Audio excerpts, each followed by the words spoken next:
শারজায় আফগানিস্তানের বিপক্ষে series চলাকালীনই West Indies সফরের জন্য টেস্ট দল ঘোষণা করে বাংলাদেশ ক্রিকেট বোর্ড। রোববার রাতে 15 সদস্যের দল প্রকাশ করা হয়, যেখানে নিয়ম অনুযায়ী অধিনায়কের দায়িত্ব ছিলেন নাজমুল হোসেন শান্ত। তবে আফগানিস্তানের বিপক্ষে দ্বিতীয় ওয়ানডেতে ফিল্ডিং এর সময় বা কুচকিতে চোট পান শান্ত।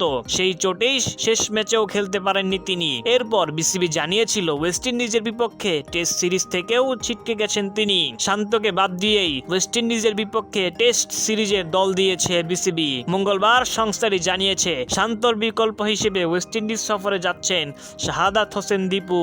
এখন পর্যন্ত 4 টেস্ট খেলে সব মিলিয়ে করেছেন 118 রান। দীপুর অভিষেক হয় নিউজিল্যান্ডের বিপক্ষে গত বছর নভেম্বরে। সবশেষ টেস্ট খেলেছেন চলতি বছরের মার্চে শ্রীলঙ্কার বিপক্ষে। আগামী 22শে নভেম্বর শুরু হতে যাচ্ছে বাংলাদেশ ওয়েস্ট ইন্ডিজ 2 ম্যাচের টেস্ট সিরিজ। 30শে নভেম্বর জামাইকায় শুরু হবে দ্বিতীয় ও শেষ টেস্ট। তারপর 3টি করে ওয়ানডে ও টি-20 খেলবে 2 দল।